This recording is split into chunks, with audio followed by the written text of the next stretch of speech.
ಅದರಿಂದಲೇ ಅವಳು ಶ್ರೀರಾಮನ ಜೊತೆಯಲ್ಲಿರುವಾಗ ಒಂದೇ ಒಂದು ಕ್ಷಣವೂ ವನವಾಸ ಕಷ್ಟಕರ ಎಂದು ಭಾವಿಸಲಿಲ್ಲ.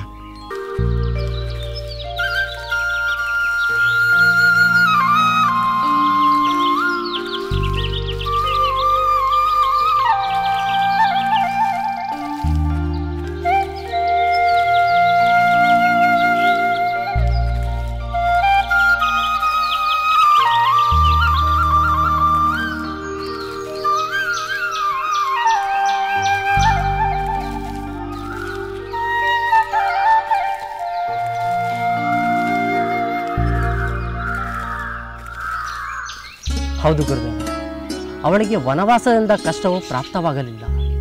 ದುಷ್ಟ ರಾವಣನು ಅವಳನ್ನು ಅಪಹರಿಸಿದಾಗ ಅವಳಿಗೆ ಸಂಕಷ್ಟವು ಪ್ರಾಪ್ತವಾಯಿತು. ಅವಳ ದುಃಖದ ಕಥೆಯು ಆರಂಭವಾಯಿತು. ಅಯ್ಯೋ ಮೂರ್ಖ! ಇಂದ್ರನ ಪತ್ನಿ ಶಚಿದೇವಿಯನ್ನು ಅಪಹರಿಸಿ ಬದುಕಿದರೂ ಬದುಕಬಹುದು, ಆದರೆ ರಾಮನ ಪತ್ನಿಯಾದ ನನ್ನನ್ನು ಅಪಹರಿಸಿ ಖಂಡಿತ ನೀನು ಬದುಕಿರಲಾರೆ. ಏ ಸುಂದರಿ, ನನ್ನ ಶಕ್ತಿ ಸಾಮರ್ಥ್ಯಗಳನ್ನರಿಯದೆ ಬಡಬಡಿಸುತ್ತಿರುವೆ. ನನ್ನ ಭುಜಬಲದಿಂದ ಇಡೀ ಭೂಮಂಡಲವನ್ನೇ ಅಲುಗಾಡಿಸಬಲ್ಲೆ, ಇಡೀ ಸಾಗರವನ್ನೇ ಆಪೋಷಣ ತೆಗೆದುಕೊಳ್ಳಬಲ್ಲೆ. ಒಲಿದು ಬಂದವನನ್ನು ನಿರಾಕರಿಸಿದ ಮೂರ್ಖ ಹೆಣ್ಣೆ, ನಿನ್ನನ್ನು ಹೇಗೆ ಒಲಿಸಿಕೊಳ್ಳುವುದೆಂದು ನನಗೆ ಚೆನ್ನಾಗಿ ತಿಳಿದಿದೆ. ವೃಥಾ ಕಾಲಹರಣ ಮಾಡಬೇಡ, ನಡಿ ನನ್ನೊಂದಿಗೆ. ಸ್ವಾಮಿ, ಸ್ವಾಮಿ, ಸ್ವಾಮಿ, ನನ್ನನ್ನು ರಕ್ಷಿಸಿ! ಈ ದುಷ್ಟ ನನ್ನನ್ನು ಅಪಹರಿಸಿಕೊಂಡು ಹೋಗುತ್ತಿದ್ದಾನೆ. ಲಕ್ಷ್ಮಣ, ಲಕ್ಷ್ಮಣ, ನನ್ನನ್ನು ರಕ್ಷಿಸು ಸ್ವಾಮಿ. ನಿಜ, ರಾವಣನಿಂದ ಅಪಹರಣಕ್ಕೆ ಒಳಗಾಗಿದ್ದು ಒಂದು, ಇನ್ನೊಂದು ಪತಿಯಿಂದ ದೂರವಾದದ್ದು ಅವಳ ಸಂಕಟವನ್ನು ಹೆಚ್ಚು ಮಾಡಿತು. ಪತಿಯ ಸಹವಾಸದಲ್ಲಿ 13 ವರ್ಷ ಸುಖವಾಗಿಯೇ ಇದ್ದಳು. ಆದರೆ ಕೊನೆಯ 1 ವರ್ಷ ಮಹಾ ಸಂಕಷ್ಟದಲ್ಲಿ ಬಹಳವಾಗಿ ನೊಂದಳು. ಹೌದು ಗುರುದೇವ, ಲಂಕೆಯ ಅಶೋಕವನದಲ್ಲಿ ಏಕಾಂಗಿಯಾಗಿ ರಾವಣನ ಬೆದರಿಕೆಯಿಂದ ಕುಗ್ಗಿ ಹೋಗಿ ರಾಮನಾಮ ಸ್ಮರಣೆಯಲ್ಲಿ ದಿನದೂಡುವ ಯಾತನೆಯ ದಿನಗಳನ್ನು ಎದುರಿಸಬೇಕಾಯಿತು. ಈ ಸೀತೆಯ ಆತ್ಮ, ಚೈತನ್ಯ ಸರ್ವವೂ ರಾಮ ಲೀನವಾಗಿದೆ ಎಂದು ಮರೆಯಬೇಡ. ಪತಿತಳಾಗುವ ಬದಲು ಸಾವೇ ನನಗೆ ಪರಮ ಸುಖ, ಪರಮ ಸುಖ. ಏ ಮೂರ್ಖ ಹೆಣ್ಣೆ, ಹಠ ಮಾಡಬೇಡ, ಹಠ ಮಾಡಬೇಡ.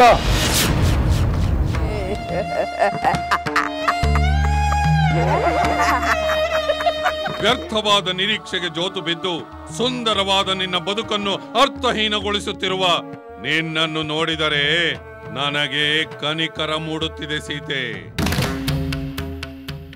ಇನ್ನೂ ಕಾಲ ಮಿಂಚಿಲ್ಲ. ಒಂದೇ ಒಂದು ಸಾರಿ ನನಗೆ ಒಲಿದೆನೆಂದು ಹೇಳು. ಕ್ಷಣ ಮಾತ್ರದಲ್ಲಿ ಈ ಸ್ವರ್ಣ ಸಿಂಹಾಸನದಲ್ಲಿ ನಿನ್ನನ್ನು ಪ್ರತಿಷ್ಠಾಪಿಸುತ್ತೇನೆ. ಸರ್ವಾಲಂಕಾರ ಭೂಷಿತಳಾದ ನಿನ್ನನ್ನು ಸಾವಿರಾರು ದಾಸದಾಸಿಯರು ಸೇವಿಸುತ್ತಾರೆ. ಹೇಳು, ನನಗೆ ಒಲಿದೆನೆಂದು ಹೇಳು ಸುಂದರಿ. ಹೌದು, ಅದು ಸೀತೆಯ ಅತ್ಯಂತ ದುಃಖದ ದಿನಗಳು. ಅತ್ತ ಶ್ರೀರಾಮನು ಸೀತೆಯನ್ನು ಕಾಣದೆ ನೋವಿನಿಂದ ತಲ್ಲಣಿಸುತ್ತಾ ಕಾಡು ಮೇಡುಗಳಲ್ಲಿ ಅಲಿಯುತ್ತಾ ಸೀತೆಗಾಗಿ ಹುಡುಕಾಡತೊಡಗಿದ. ಸೀತೆ, ನಿಲ್ಲು ಸೀತೆ! ಸಹೋದರ ದೇವಿ, ನಿಲ್ಲು ಸಹೋದರ, ನಿಲ್ಲು.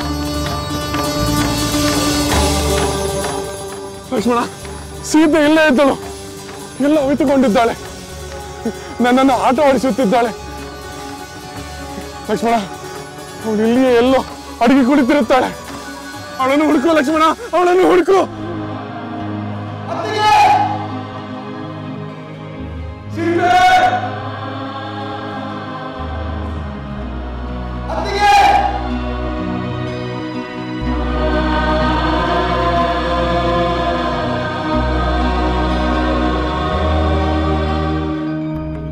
ಅಂತಹ ಸಮಯದಲ್ಲಿ ಅದೃಷ್ಟವಶಾತ್ ವಾನರ ವೀರ ಸುಗ್ರೀವನ ಸ್ನೇಹವಾಯಿತು. ಬಲವಂತನಾದ ಆಂಜನೇಯಂಥ ಭಕ್ತ ದೊರಕಿದ. ಸಮರಾಣೋ ನಿನಗೆ ಹನುಮಂತ, ಎದುರಾರು ನಿನಗೆ ಸಮರಾರೋ ನಿನಗೆ ಹನುಮಂತ. ಈ ಅಗ್ನಿ ಪ್ರದಕ್ಷಿಣೆಯಿಂದ ನಿಮ್ಮಿಬ್ಬರ ಸ್ನೇಹ ಶಾಶ್ವತವಾಗಿರಲಿ. ನರವಾನರ ಮೈತ್ರಿಯ ಉದ್ದೇಶ ದಶಕಂಠನ ನಾಶದ ಸಂದೇಶ. ವಾನರರು ಸಕಲ ದಿಕ್ಕುಗಳಿಗೂ ಸೀತೆಯನ್ನು ಹುಡುಕಲು ಹೊರಟರು. ಕಡೆಗೆ ಆಂಜನೇಯ ಲಂಕೆಯ ಅಶೋಕವನದಲ್ಲಿ ದುಃಖಮೂರ್ತಿಯಾಗಿ ಕುಳಿತಿದ್ದ ಸೀತಾದೇವಿಯನ್ನು ಕಂಡ. ಹನುಮಂತನನ್ನು ಕಂಡ ಸೀತಾದೇವಿಗೆ ಒಂದಿಷ್ಟು ಸಮಾಧಾನ ಸಿಕ್ಕಿತು. ಮಾರುತಿ, ಪ್ರಿಯ ಬಂಧು, ಇನ್ನೇನು ಜೀವ ಹೋಗುತ್ತಿದ್ದ ನನ್ನಲ್ಲಿ ಈ ಮುದ್ರೆ ಉಂಗುರದ ಅಮೃತವನ್ನು ಸಿಂಪಡಿಸಿ ಮತ್ತೆ ಬದುಕಿಸಿದೆ. ಅಂತೂ ಕಡೆಗೆ ಸೀತಾದೇವಿಯ ಬಿಡುಗಡೆಗೆ ವಾನರ ಸೇನೆಯೊಂದಿಗೆ ರಾಮನು ಲಂಕೆಗೆ ಬಂದ. ಘೋರ ಯುದ್ಧದಲ್ಲಿ ರಾವಣನನ್ನು ಸಂಹರಿಸಿದನು. ಆದರೆ ರಾಮನು ಸೀತಾದೇವಿಯನ್ನು ಸ್ವೀಕರಿಸಲು ನಿರಾಕರಿಸಿದನು. ಅನ್ಯ ಮಾರ್ಗವಿಲ್ಲದೆ ನೊಂದ ಸೀತೆ ಅಗ್ನಿ ಪ್ರವೇಶಕ್ಕೆ ಸಿದ್ಧಳಾದಳು. ಆಗ ಅವಳ ದುಃಖವೆಷ್ಟಿರಬಹುದು?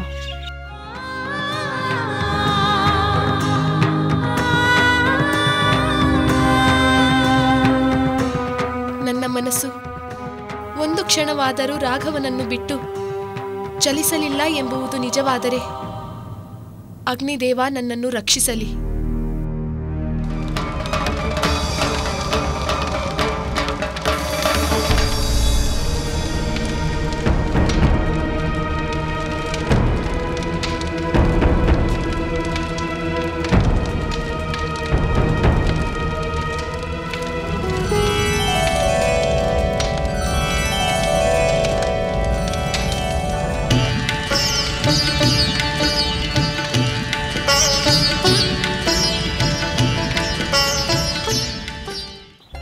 ಶಿಷ್ಯರೇ, ಶ್ರೀರಾಮನ ನಿರಾಕರಣೆ ಮತ್ತು ಅಗ್ನಿ ಪರೀಕ್ಷೆಯಿಂದ ಸೀತೆಯ ಮಹತ್ವ ಹೆಚ್ಚಾಯಿತಲ್ಲವೇ?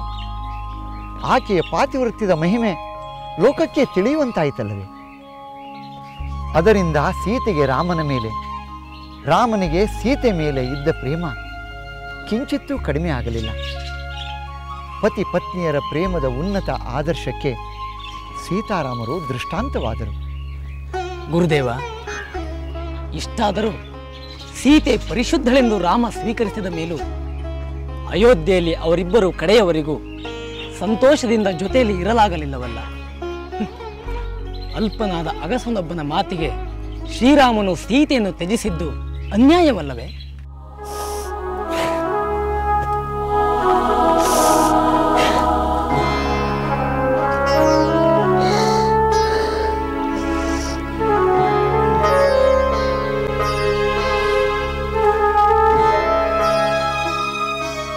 ಆಗಲಿ ಸಹೋದರ, ನಿನ್ನಾಜ್ಞೆಯಂತೆ ಅತ್ತಿಗೆಯನ್ನು ಕಾಡಿನಲ್ಲಿ ಬಿಟ್ಟು ಬರುತ್ತೇನೆ. ಆದರೆ ಬೇಡ ಲಕ್ಷ್ಮಣ, ಬೇರೆ ಯಾವ ಮಾತನ್ನು ಆಡಬೇಡ. ಗಂಗಾ ನದಿ ಆಚೆಗೆ ಮಹರ್ಷಿ ವಾಲ್ಮೀಕಿಯರ ದಿವ್ಯಾಶ್ರಮವಿದೆ.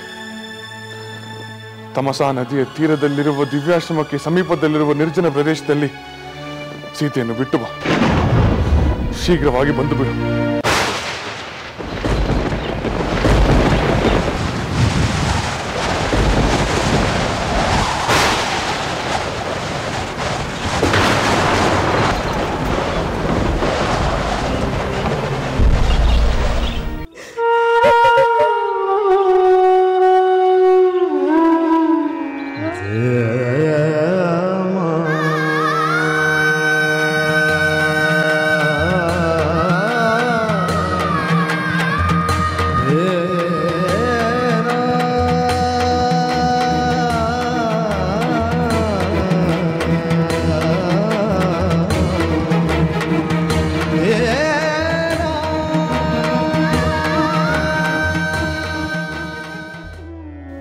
ಶಿಷ್ಯರೇ, ಶ್ರೀರಾಮನು ಆದರ್ಶ ಪುತ್ರನಾಗಿದ್ದ, ಆದರ್ಶ ಸೋದರನಾಗಿದ್ದ,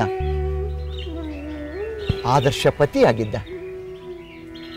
ಎಲ್ಲಕ್ಕಿಂತ ಮೇಲಾಗಿ ಆದರ್ಶ ರಾಜನಾಗಿದ್ದ. ಎಲ್ಲ ಧರ್ಮಕ್ಕಿಂತ ರಾಜಧರ್ಮವೇ ಶ್ರೇಷ್ಠ ಎಂದು ನಂಬಿದ್ದ. ಪ್ರಜೆಗಳ ಅಭಿಪ್ರಾಯಕ್ಕೆ ಮನ್ನಣೆ ನೀಡುವುದು ತನ್ನ ಕರ್ತವ್ಯವೆಂದು ಭಾವಿಸಿದ್ದ. ತನ್ನ ನಡತೆಯ ಬಗ್ಗೆ ಕಳಂಕವಿರಬಾರದೆಂದು ಅವನು ಹಾಗೆ ಮಾಡಿದ. ಅವನು ಪಾಲಿಸಿದ ರಾಜನೀತಿ ಅಪೂರ್ವವಾದುದು. ತನ್ನ ಸ್ವಂತ ಸುಖಕ್ಕಿಂತ ರಾಜನ ಕರ್ತವ್ಯವೇ ಶ್ರೇಷ್ಠವೆಂದು ನಂಬಿದ್ದ. ಏನೇ ಆದರೂ ರಾಮನ ರಾಜನೀತಿಯೇ ಸೀತಾದೇವಿಯ ದುಃಖಕ್ಕೆ ಕಾರಣವಾಯಿತಲ್ಲವೇ? ಅದರಲ್ಲಿ ಸಂದೇಹವೇ ಇಲ್ಲ. ಪತಿ ತ್ಯಜಿಸಿದನೆಂದರೆ ಪತಿವ್ರತ ಸ್ತ್ರೀಗೆ ದುಃಖವಾಗುವುದು ಸಹಜ. ಆದರೂ ಸೀತೆ ರಾಮನ ಮೇಲೆ ಕೋಪಿಸಿಕೊಳ್ಳಲಿಲ್ಲ. ಅವನ ಶ್ರೇಯಸ್ಸನ್ನೇ ಬಯಸಿದಳು. ಅವಳ ಸಹನೆ, ತ್ಯಾಗ, ಪತಿಪ್ರೇಮ ಅಜರಾಮರ. ಅವಳ ಈ ಸದ್ಗುಣಗಳೇ ಲೋಕದಲ್ಲಿ ಅವಳನ್ನು ಮಹಾಪತಿವ್ರತೆ ಎಂದು ಕೀರ್ತಿಸುವಂತೆ ಮಾಡಿರುವುದು. ಅಂದರೆ ಸೀತೆಯ ಜೀವನದ ಸಂಕಷ್ಟಗಳನ್ನು ನೋಡದೆ ಅವಳ ಆದರ್ಶವನ್ನು ಕಾಣಬೇಕಲ್ಲವೇ? ಅಷ್ಟೇ ಅಲ್ಲ ಶಿಷ್ಯರೇ, ಲಕ್ಷ್ಮೀನಾರಾಯಣರ ಅವತಾರ, ಅದರ ಹಿಂದಿನ ಗುರಿಯಾದ ಲೋಕ ಕಲ್ಯಾಣ, ದುಷ್ಟ ಶಿಕ್ಷಣ, ಶಿಷ್ಟ ರಕ್ಷಣೆಗಳನ್ನು ನಾವು ತಿಳಿಯಬೇಕು. ಲಕ್ಷ್ಮೀನಾರಾಯಣರು ದೇವತೆಗಳಾಗಿ ಸದಾ ಜೊತೆಯಲ್ಲೇ ಇದ್ದರೂ ಅವತಾರಗಳಲ್ಲಿ ವಿಯೋಗಕ್ಕೆ ಗುರಿಯಾಗುವುದು ಲೋಕನೀತಿಯನ್ನು ಪಾಲಿಸಲು ಮಾತ್ರ. ನಾರಾಯಣನ ಎಲ್ಲ ಅವತಾರಗಳಲ್ಲಿಯೂ ಲೋಕ ಕಲ್ಯಾಣ ನಡೆಯುತ್ತದೆ, ಧರ್ಮ ಸಂರಕ್ಷಣೆಯಾಗುತ್ತದೆ. ಕೆಲವು ಸಲ ಲಕ್ಷ್ಮೀದೇವಿಯು ಈ ಅವತಾರಗಳಲ್ಲಿಯೂ ಭಾಗಿಯಾಗುತ್ತಾಳೆ. ಗುರುದೇವ, ರಾಮಾವತಾರದ ನಂತರ ನಾರಾಯಣನ ಮುಂದಿನ ಅವತಾರ ಯಾವುದು? ಮುಂದಿನ ಅವತಾರಗಳ ಬಗ್ಗೆ ತಿಳಿಯುವ ಮೊದಲು ನಾರಾಯಣನ ಹಿಂದಿನ ಅವತಾರಗಳ ಬಗ್ಗೆ ತಿಳಿಯಬೇಕು. ಗುರುಗಳೇ, ಆ ಹಿಂದಿನ ಅವತಾರಗಳ ಬಗ್ಗೆ ದಯಮಾಡಿ ನಮಗೆ ತಿಳಿಸಿಕೊಡಿ. ಹಾಗೇ ಆಗಲಿ. ಮಹಾವಿಷ್ಣುವು ಮತ್ಸ್ಯ ಅವತಾರದಿಂದ ಶ್ರೀರಾಮನಾಗಿ ಅವತರಿಸುವವರೆಗಿನ ಅವತಾರಗಳ ಬಗ್ಗೆ ನಿಮಗೆ ಸ್ಥೂಲವಾಗಿ ತಿಳಿಸುತ್ತೇನೆ.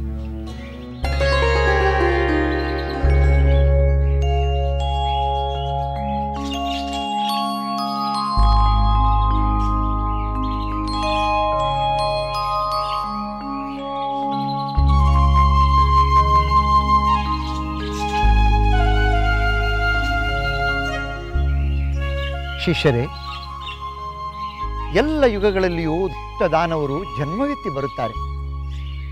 ಯಜ್ಞ ಯಾಗಾದಿಗಳನ್ನು ನಾಶ ಮಾಡಿ ಋಷಿಗಳನ್ನು ಕಾಡುತ್ತಾರೆ. ಸಜ್ಜನರನ್ನು ಪರಿಪರಿಯಾಗಿ ಹಿಂಸಿಸುತ್ತಾರೆ. ಅಂತಹ ಸಂದರ್ಭಗಳಲ್ಲೆಲ್ಲ ಧರ್ಮದ ಪುನರುತ್ಥಾನಕ್ಕಾಗಿ ಆ ನಾರಾಯಣ ಅವತಾರ ತಾಳುತ್ತಾನೆ. ದುಷ್ಟರನ್ನು ಸಂಹಾರ ಮಾಡಿ ಧರ್ಮ ಸಂಸ್ಥಾಪನೆ ಮಾಡುತ್ತಾನೆ. ಅಂತಹ ಕಾರ್ಯವನ್ನು ನಾರಾಯಣ ಮತ್ಸ್ಯಾವತಾರದಲ್ಲಿ ಮಾಡಿದ. ಜ್ಞಾನ ಕರ್ಮಗಳು ಯಾರಿಗೂ ಸಿಗಬಾರದೆಂದು ಜ್ಞಾನ ಭಂಡಾರವಾದ ವೇದಗಳನ್ನು ಭಯನೆಂಬ ರಾಕ್ಷಸ ಅಪಹರಿಸಿದ.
ವೇದಗಳನ್ನು ನಾನು ಅಪಹರಿಸಿ ತಂದದ್ದಾಯಿತು. ಇನ್ನು ಈ ಜ್ಞಾನ ಲೋಕದ ಪಾಲಿಗೆ ಇಲ್ಲದಂತಾಯಿತು. ಇದು ಈಗ ನನ್ನ ವಶದಲ್ಲಿದೆ. ಮತ್ತೆ ಇದನ್ನು ಪಡೆಯಲು ಯಾರಿಂದಲೂ ಸಾಧ್ಯವಿಲ್ಲ, ಸಾಧ್ಯವೇ ಇಲ್ಲ. ಈಗ ನನ್ನ ಬಳಿಗೆ ಬರಲು ಯಾರಿಗೂ ಸಾಧ್ಯವಿಲ್ಲ. ಈ ಲೋಕವನ್ನೇ ಜ್ಞಾನಶೂನ್ಯವನ್ನಾಗಿ ಮಾಡಿಬಿಟ್ಟೆ, ಜ್ಞಾನಶೂನ್ಯವನ್ನಾಗಿ ಮಾಡಿಬಿಟ್ಟೆ.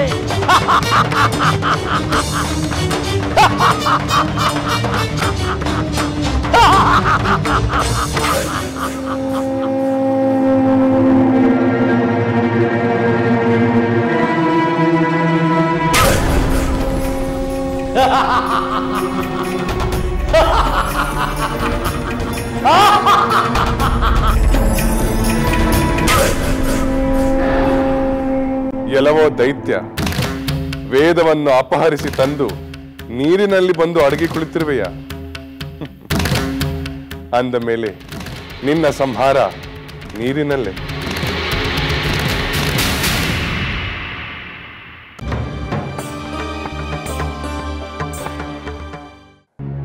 ಎಲವೋ ದೈತ್ಯ, ವೇದವನ್ನು ಅಪಹರಿಸಿ ತಂದು ನೀರಿನಲ್ಲಿ ಬಂದು ಅಡಗಿ ಕುಳಿತಿರುವೆಯ. ಅಂದ ಮೇಲೆ ನಿನ್ನ ಸಂಹಾರ ನೀರಿನಲ್ಲೇ.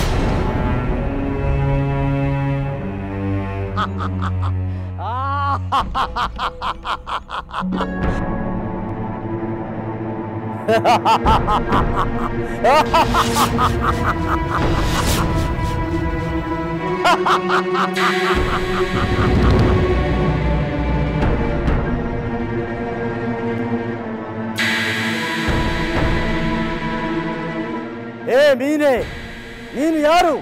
ಇಲ್ಲಿಗೇಕೆ ಬಂದೆ? ಕೆಲವೋ ರಾಕ್ಷಸ, ಬ್ರಹ್ಮನ ಕೈಯಿಂದ ಕದ್ದು ತಂದಿರುವ ವೇದಗಳನ್ನು ನಾನು ತೆಗೆದುಕೊಂಡು ಹೋಗಿ ಮತ್ತೆ ಬ್ರಹ್ಮನಿಗೆ ಒಪ್ಪಿಸಲು ಬಂದಿದ್ದೇನೆ. ಈ ಅಪರಾಧಕ್ಕೆ ನಿನಗೆ ದಂಡನೆಯನ್ನು ವಿಧಿಸುತ್ತೇನೆ. ನೀನು ನನಗೆ ದಂಡನೆ ವಿಧಿಸುತ್ತೀಯ? ನೀನು ನೀನು ನನ್ನಲ್ಲಿರುವ ವೇದಗಳನ್ನು ಕಸಿದುಕೊಂಡು ಹೋಗುತ್ತೀಯಾ? ಹೌದು, ಖಂಡಿತ ನಾನು ಆ ಕೆಲಸವನ್ನು ಮಾಡುತ್ತೇನೆ. ನೀನಾಗಿಯೇ ತಪ್ಪೊಪ್ಪಿಕೊಂಡು ಕ್ಷಮೆ ಕೇಳಿದರೆ ನಿನ್ನ ಜೀವ ಉಳಿದರೂ ಉಳಿಯಬಹುದು. ಏ ಯಕ್ಕಶ್ಚಿತ್ ಮೀನೆ, ನಿನಗೆ ಶರಣಾಗಿ ನಾನು ಜೀವ ಉಳಿಸಿಕೊಳ್ಳಬೇಕೆ?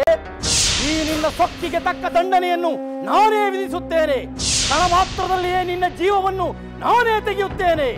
ಓಹೋ, ನೀನು ಅಷ್ಟೊಂದು ಶಕ್ತಿವಂತನೇ? ಹೌದು, ಮಹಾಶಕ್ತಿವಂತ. ಈ ಬ್ರಹ್ಮಾಂಡದಲ್ಲಿ ನನಗಿಂತ ಶಕ್ತಿವಂತರು ಬೇರೆ ಯಾರಿದ್ದಾರೆ? ಮಹಾಶಕ್ತಿವಂತ? ಅದಕ್ಕೆ ನೀನು ಬ್ರಹ್ಮ ಯೋಗ ನಿದ್ರೆಯಲ್ಲಿರುವಾಗ ವೇದಗಳನ್ನು ಹೇಡಿಯಂತೆ ಕದ್ದು ತಂದದ್ದು. ಏ ನೀನೇ ನನ್ನನ್ನು ಹೇಳಿ ಎನ್ನುವೆಯ? ಈ ಕ್ಷಣವೇ ನಿನ್ನನ್ನು ಅಪ್ಪಳಿಸಿ ಕೊಂದು ಹಾಕುತ್ತೇನೆ. ಹೌದೇನು? ನಿನ್ನ ಶಕ್ತಿ ಏನೆಂದು ನಾನು ನೋಡುತ್ತೇನೆ. ಸಿದ್ಧನಾಗು. ಸಿದ್ಧನಾಗಿದ್ದೇನೆ. ಈ ಕ್ಷಣವೇ ನಿನ್ನನ್ನು ಅಂತ್ಯಗೊಳಿಸುತ್ತೇನೆ.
ನಮೋ ನಮೋ ಮಹಾಮತ್ಸ್ಯನೇ ನಮೋ ನಮೋ ಆದಿದೇವನೇ ನಮೋ ನಮೋ ಮಹಾಮತ್ಸ್ಯನೇ ನಮೋ ನಮೋ ಅಸುರರ ಅಳಿಸಿ ವೇದವನುಳಿಸಲು ಮತ್ಸ್ಯನಾಗಿಯೇ ನಮೋ ನಮೋ ಅಸುರರ ಅಳಿಸಿ ವೇದವನುಳಿಸಲು ಮತ್ಸ್ಯನಾಗಿಯೇ ನಮೋ ನಮೋ ಆದಿದೇವನೇ ನಮೋ ನಮೋ ಮಹಾಮತ್ಸ್ಯನೇ ನಮೋ ನಮೋ ಜ್ಞಾನದಾತನೇ ನಮೋ ನಮೋ ದೀನರ ಪೊರೆವನೇ ನಮೋ ನಮೋ ಜ್ಞಾನದಾತನೇ ನಮೋ ನಮೋ ದೀನರ ಪೊರೆವನೇ ನಮೋ ನಮೋ ವೇದರಾಶಿಯ ಮರಳಿ ಬ್ರಹ್ಮಗೆ ನೀಡಿದ ದೇವನೇ ನಮೋ ನಮೋ ವೇದರಾಶಿಯ ಮರಳಿ ಬ್ರಹ್ಮಗೆ ನೀಡಿದ ದೇವನೇ ನಮೋ ನಮೋ ಆದಿದೇವನೇ ನಮೋ ನಮೋ ಮಹಾಮತ್ಸ್ಯನೇ ನಮೋ ನಮೋ ಅಸುರರ ಅಳಿಸಿ ವೇದವನುಳಿಸಲು ಮತ್ಸ್ಯನಾಗಿಯೇ ನಮೋ ನಮೋ ಅಸುರರ ಅಳಿಸಿ ವೇದವನುಳಿಸಲು ಮತ್ಸ್ಯನಾಗಿಯೇ ನಮೋ ನಮೋ ಆದಿದೇವನೇ ನಮೋ ನಮೋ ಮಹಾಮತ್ಸ್ಯನೇ ನಮೋ ನಮೋ ಮಹಾಮತ್ಸ್ಯನೇ ನಮೋ ನಮೋ ಮಹಾಮತ್ಸ್ಯನೇ ನಮೋ ನಮೋ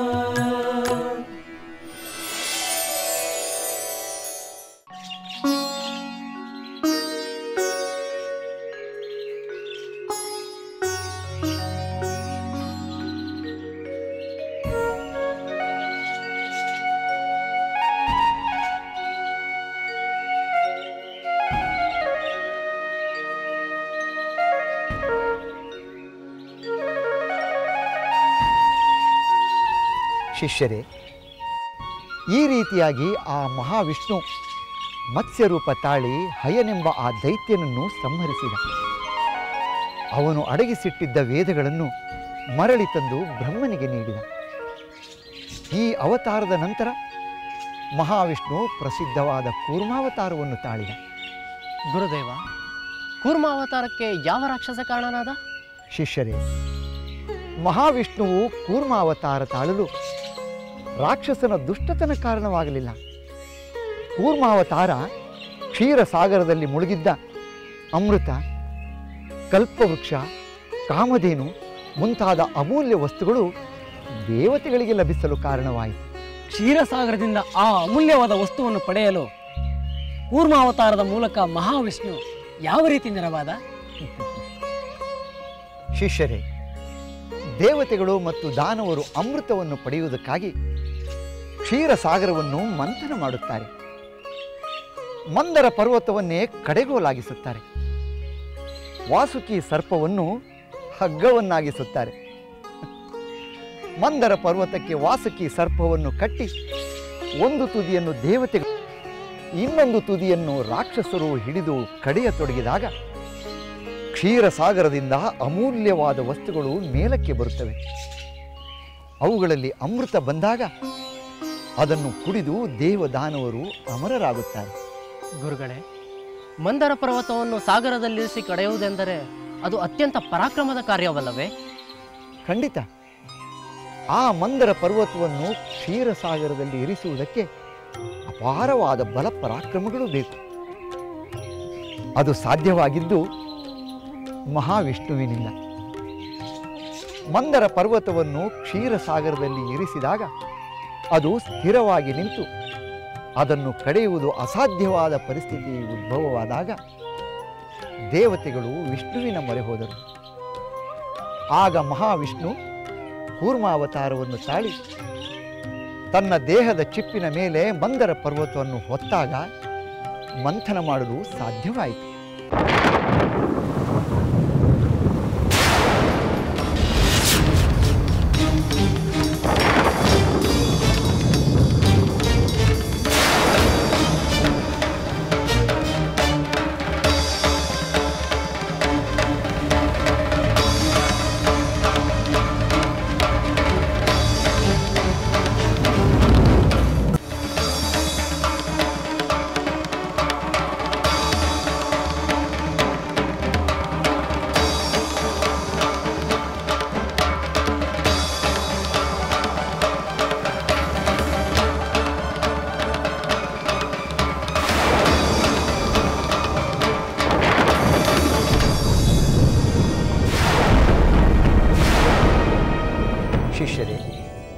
ಈ ರೀತಿ ಮಹಾವಿಷ್ಣು ಮಹಾಕೂರ್ಮನಾಗಿ ಅವತಾರ ತಾಳಿದ. ಮಂದರ ಪರ್ವತವನ್ನೇ ತನ್ನ ಬೆನ್ನ ಮೇಲೆ ಹೊತ್ತು ಸಮುದ್ರ ಮಂಥನಕ್ಕೆ ನೆರವಾದ. ಆ ಮಂಥನದಿಂದ ಅಮೃತವು ಲಭ್ಯವಾಯಿತಲ್ಲವೇ ಗುರುದೇವ? ಹೌದು ಶಿಷ್ಯರೇ, ಅಮೃತ ಲಭಿಸುವುದಕ್ಕೆ ಮೊದಲು ಅತ್ಯಂತ ಘೋರವಾದ ಹಾಲಾಹಲವೆಂಬ ವಿಷವು ಉತ್ಪತ್ತಿಯಾಗಿ ಅದು ಲೋಕವನ್ನೇ ನಾಶಗೊಳಿಸಲು ಮುಂದಾಯಿತು. ಗುರುದೇವ, ಆ ಭಯಂಕರ ವಿಷದ ನಿವಾರಣೆ ಹೇಗಾಯಿತು? ನಿವಾರಣೆಗೆ ಮೊದಲು ಆ ಕ್ರೂರ ವಿಷಕ್ಕೆ ಬಲಿಯಾಗುವುದರಿಂದ ತಪ್ಪಿಸಿಕೊಳ್ಳಬೇಕಾಗಿತ್ತು. ಆ ಸಂದರ್ಭದಲ್ಲಿ ದೇವತೆಗಳೆಲ್ಲರೂ ಪರಶಿವನ ಮೊರೆ ಹೋಗಿ ಪಾರು ಮಾಡುವಂತೆ ಪ್ರಾರ್ಥಿಸಿದರು. ಶಂಭೋ ಶಂಕರ, ರಕ್ಷ ಮಾಂ ರಕ್ಷ ಮಾಂ, ಪಾಹಿ ಮಾಂ ಪಾಹಿ ಮಾಂ. ಪರಮೇಶ್ವರ, ಸಮುದ್ರ ಮಂಥನದಲ್ಲಿ ಅತ್ಯಂತ ಘೋರವಾದ ಹಾಲಾಹಲವೆಂಬ ವಿಷ ಉತ್ಪತ್ತಿಯಾಗಿ ಲೋಕವನ್ನೇ ನಾಶ ಮಾಡಲು ಮುಂದಾಗುತ್ತಿದೆ. ದಯಮಾಡಿ ನಮ್ಮೆಲ್ಲರನ್ನು ರಕ್ಷಿಸು ಪರಮಾತ್ಮ, ರಕ್ಷಿಸು.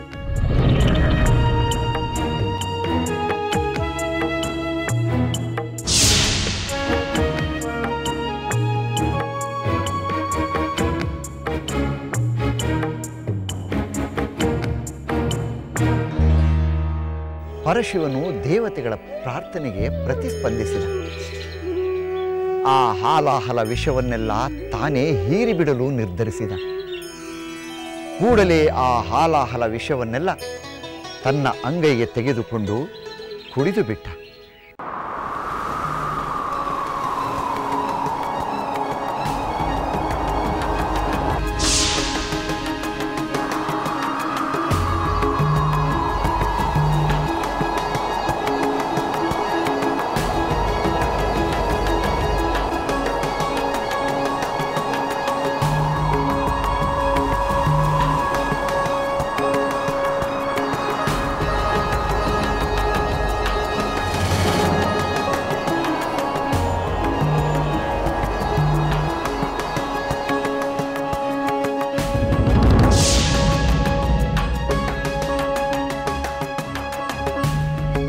ಗುರುದೇವ, ಆ ವಿಷವನ್ನು ಕುಡಿದಿದ್ದರಿಂದಲೇ ಪರಶಿವನಿಗೆ ವಿಷಕಂಠನೆಂದು ಹೆಸರು ಬಂತಲ್ಲವೇ?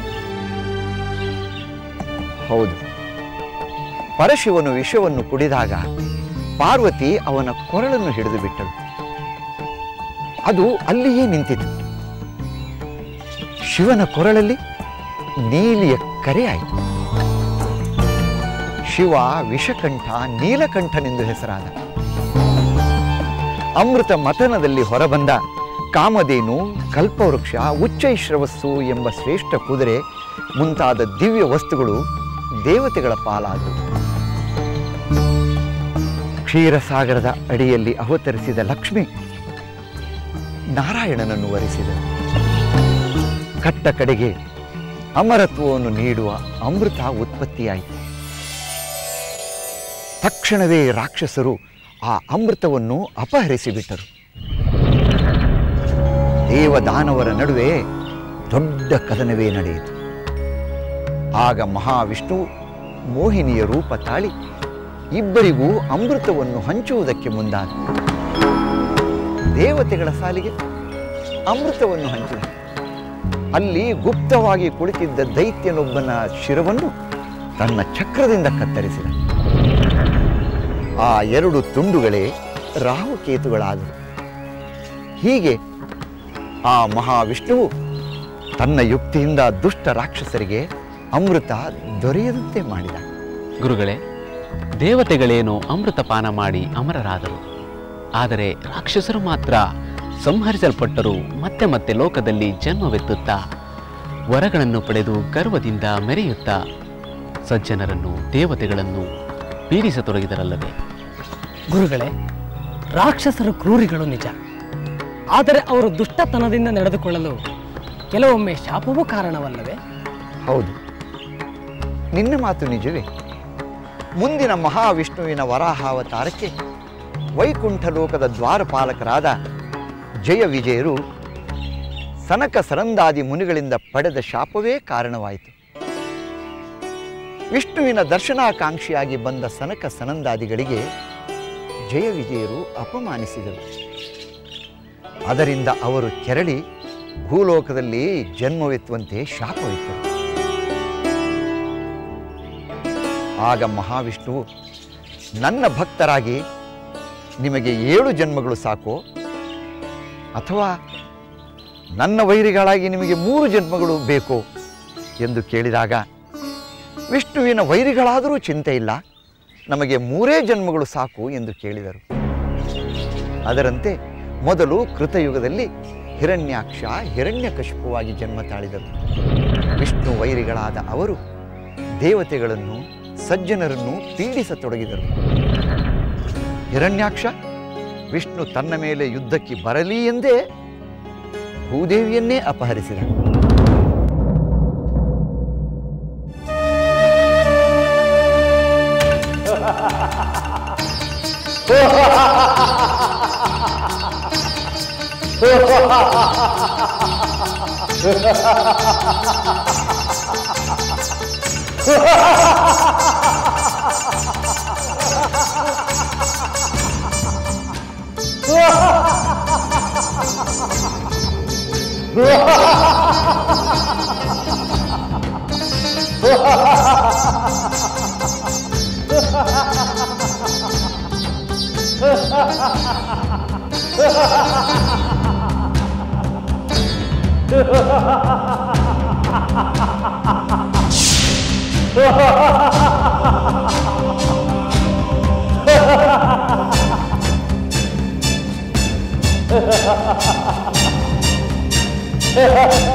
ಭೂದೇವಿಯನ್ನು ಸೆರೆ ಹಿಡಿದು ನನ್ನ ರಹಸ್ಯ ತಾಣದಲ್ಲಿ ಅಡಗಿಸಿಟ್ಟಿರುವೆ.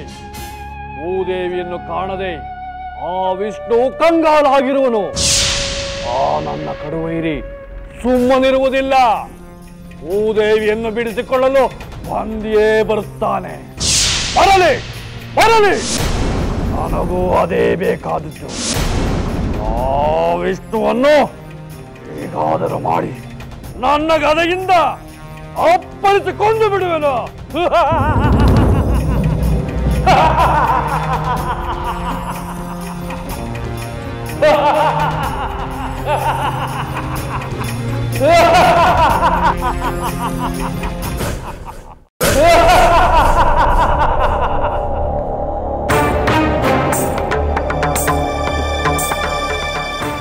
ಎಲ್ಲವೋ ಅಸುರಾಧಮ, ನಿನ್ನ ಭ್ರಮೆ ಬಹುಬೇಗ ಕರಗಿ ಹೋಗುತ್ತದೆ.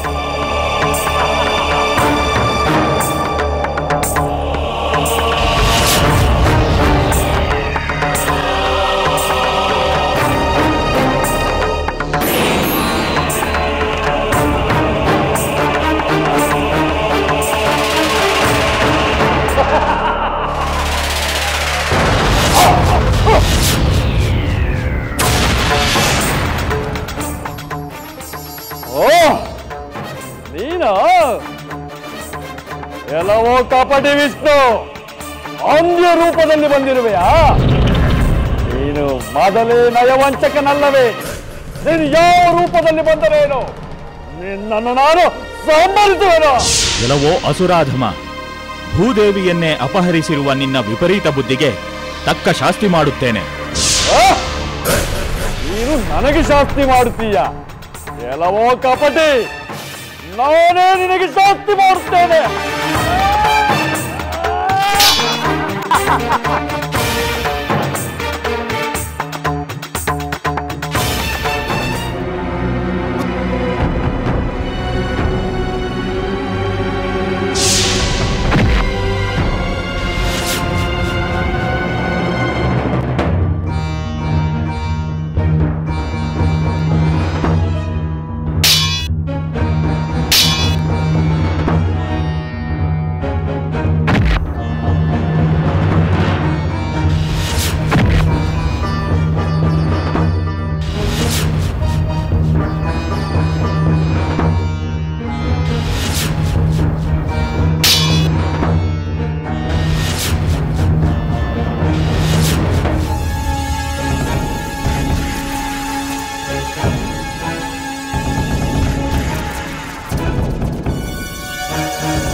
ಶಿಷ್ಯರೇ, ಈ ರೀತಿಯಾಗಿ ಶ್ರೀಮನ್ನಾರಾಯಣನು ವರಾಹ ರೂಪದಿಂದ ಹಿರಣ್ಯಾಕ್ಷನನ್ನು ಸಂಹರಿಸಿದ. ಅದರಿಂದ ಕುಪಿತಗೊಂಡ ಹಿರಣ್ಯಕಶಿಪು ವಿಷ್ಣುವನ್ನು ಅತಿಯಾಗಿ ದ್ವೇಷಿಸತೊಡಗಿದ. ವಿಷ್ಣುವಿನ ಮೇಲೆ ಸೇಡು ತೀರಿಸಿಕೊಳ್ಳಲು ನಿರ್ಧರಿಸಿದ. ಅದಕ್ಕೂ ಮೊದಲು ಬ್ರಹ್ಮನನ್ನು ಕುರಿತು ತಪಸ್ಸು ಮಾಡಿ ಅಜೇಯನಾಗುವ ಉಪಾಯವನ್ನು ಹಿಡಿಯಲು ಮುಂದಾದ. ಗುರುದೇವ, ಹಿರಣ್ಯಕಶಿಪು ಬ್ರಹ್ಮನಿಂದ ಯಾರೂ ಕೇಳದಂತ ವಿಶೇಷವಾದ ವರವನ್ನೇ ಕೇಳಿದನಂತೆ? ಹೌದು. ಅಮರನಾಗುವ ವರವನ್ನು ಬ್ರಹ್ಮನಾಗಲಿ ಶಿವನಾಗಲಿ ಕೊಡುವುದಿಲ್ಲವೆಂದು ಖಚಿತವಾದಾಗ ತಾನು ಪಡೆಯುವ ವರದಿಂದಲೇ ತನ್ನ ಸಾವನ್ನು ಗೆಲ್ಲುವ ಉಪಾಯವನ್ನು ಅವನು ಮಾಡಿದ. ಅವನು ಸಾವನ್ನು ಗೆಲ್ಲುವುದು ಹೇಗೆ ಸಾಧ್ಯ ಗುರುಗಳೇ? ರಾಕ್ಷಸರೆಲ್ಲರೂ ಸಾವಿಗೆ ಗುರಿ ಆಗಲೇಬೇಕಲ್ಲವೇ?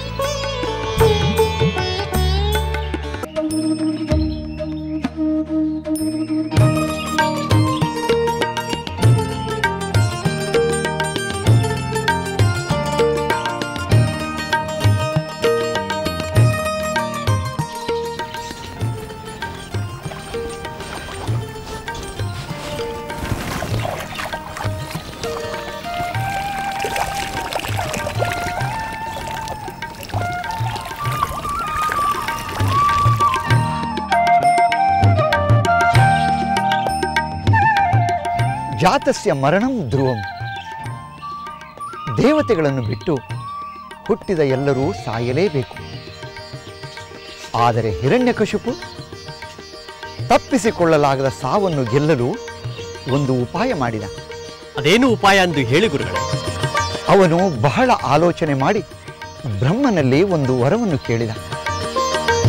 ಹಗಲಿನಲ್ಲಾಗಲಿ ರಾತ್ರಿಯಲ್ಲಾಗಲಿ, ಮನೆಯ ಒಳಗಾಗಲಿ ಮನೆಯ ಹೊರಗಾಗಲಿ, ಪ್ರಾಣಿಯಿಂದಾಗಲಿ ಮನುಷ್ಯರಿಂದಾಗಲಿ, ಅಸ್ತ್ರಶಸ್ತ್ರಗಳಿಂದಾಗಲಿ ತನಗೆ ಮರಣ ಬರಬಾರದು ಎಂದು ವರವನ್ನು ಕೇಳಿದ.